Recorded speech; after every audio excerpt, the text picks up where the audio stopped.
Hey there Rangers, and welcome to another Power Rangers Dino Charge episode review. So, I'm just about fully recovered from my de-evolving last week, but apparently I brought some kind of Stone Age bug back with me. In all seriousness, I have been sick as the proverbial dog this week. So, I doubled up the strength and the symbol power of the shield, and we're just going to focus on the episode this week. So, let's take a ganderino at the 5th episode of Dino Charge, Breaking Black. No, wait, time out. As I was preparing to film this video, I heard through the Ranger grapevine that one of my major gripes from last week's episode was fixed. Apparently, the Gabutira that slipped through in last week's episode was fixed for re-airings on Nicktoons. And between it meaning that much to me and them fixing it that fast, I'm officially upping Return of the Caveman from 3.5 to a pure 4. Congrats, Coda. Alright, now it's episode time. We start in the diner where Chase is working the grill and his phone. Yeah, I'm pretty sure you're not supposed to be using a phone while you're handling food, mate. But boy, Chase sure focuses when a pretty girl enters the diner. In fact, he gets a little too focused. Yeah, burgers are kind of flammable when overcooked. So yeah, in case the title didn't give this away, this is going to be Chase's focus episode. After hours, Chase is getting read the riot act by the others. In fact, Kendall gets so serious that she takes off her glasses and... whoa! She looks... now who's losing focus? I do like how they point out the two very bad things that could have happened and put them in the right order. The museum could have burned down, people could have been hurt, etc. But also, the Dino lab could have been exposed. Chase is in the middle of apologizing when this witch doctor, shaman type lady walks in. Chase calls her Moana, but don't hold him to that.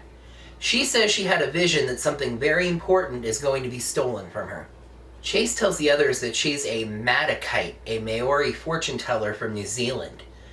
Seriously, where is Amber Beach? Because I'm really starting to think that it's actually in New Zealand. She asks Chase to guard her shop overnight, saying that he has special talents.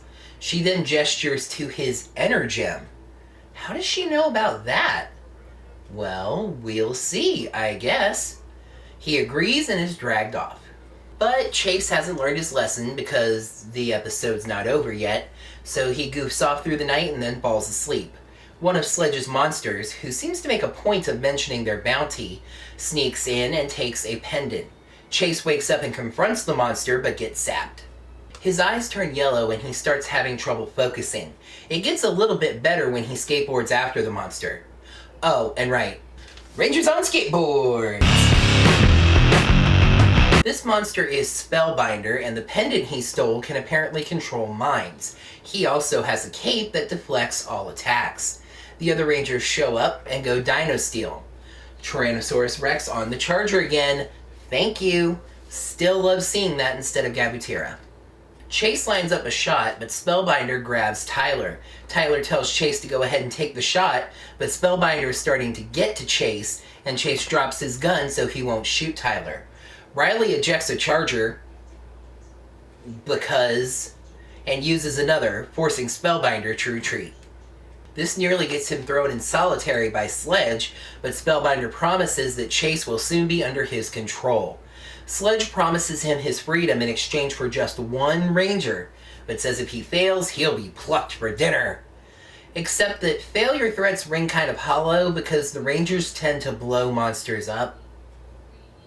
The Rangers aren't sure what to do next, but as she says, that's what Kendall's for. Kendall gives the Rangers a new charger, the Dino Spike charger. This charger can allow the Rangers to combine all 5 of their weapons, but it's very powerful, so they need all 5 Rangers to activate it. And right now, they have about 4.5 and falling. Keeper, actually being kind of useful for once, scans Chase and detects the spell. He says it would be useful if they know where the pendant came from, and the other 4 Rangers go to meet Mwanda. Mwanda. Chase himself has actually said both. Chase wants to go as well, but Keeper tells him to stay put with a very Zordon-esque, you can't change the past, but you can learn from it. And in fact, Could Keeper himself not feel exactly the same way? Momotaro's here tells the Rangers that Chase can focus himself when he needs to, and it's flashback time. Or should I say flash black time? She was closing up her shop one day when she bumped her baby carriage, and MMPR Season 3 style, it rolled through the city with nobody stopping to put a foot out. Chase went all Tony Hawk on that city and then did that to save the baby, though the baby turns out to be a cat. However, Mo Kitty's More Problems is so grateful that she gives Chase a gift, the Black Energem. So that's how she knew about it. Chase bonds with the Energem, and for I think the first time, we get a good clear look at the Parasaurolophus that was there when the Energems were handed out. The four Rangers show up to confront Spellbinder, Wrench, and Curio. Poisandra's not around, so I'm not sure why Curio is either. And there's something I don't like about Curio's voice. It just doesn't sound like it fits. This was a really great unmorphed fight with Shelby versus Curio, Tyler versus Spellbinder, and Riley and Coda versus Wrench. But seriously, guys, you're fighting two monsters and a general. Morph already. The Rangers pay for their hubris as everyone with a Y chromosome gets blasted by the mind control spell, leaving Shelby the only one in control. Spellbinder brings out Chase, now totally under his spell. Or is he? Remembering that Chase could focus better when he was skateboarding, Shelby kicks a rolling plank under him. This snaps him out of it just long enough to damage the pendant and break everyone out of the spell. Chase leads the morph, and I'm officially okay with Dinosaur Might. Curio actually references wishing that he had stayed with Poisandra, which was nice to bring back around. With Chase back in the fold, Tyler decides it's time to use the Dino Spike. He gives Chase this "ha ha ha, that's what I like to hear" line that kind of demonstrates the difficulty in matching footage and lines sometimes. The Dino Spike Charger is number 13, which means the super intelligent Kendall apparently decided to skip number 11 and number 12 for the moment. Okay, I think Dino Charger number 11 is the Dino Cycle Charger, but we didn't see them use Dino Chargers with the Dino Cycles in the last episode, did we? And although it's not mentioned, the dinosaur associated with the Dino Spike Charger is a Kentrosaurus. As advertised, the Dino Spike Charger combines the Rangers' weapons. Tyler is launched into the air and throws it in the Dino Spike Final Strike. Hey, at least it rhymes. Spellbinder is destroyed, Sledge makes him grow, and Chase decides it's time for his Zord, the Parazord. Or the Parasaur Zord. Or the Parasaurolophus Sword. Whatever it's called, Spellbinder blasts it back, but Rexy catches it. Riley had summoned his Raptor Zord, so the Rangers form the Dino Charge Megazord Pararaptor formation. Its intro sequence is in slow motion, I think to prevent something from getting in at the end of the shot. This agile formation dodges and shoots Spellbinder a bunch before using the Parazord Fireball finish, now that is a finisher name, to end Spellbinder. Sludge is upset now that he won't get Spellbinder's 20,000 Space Bullion bounty, and I hadn't thought of that.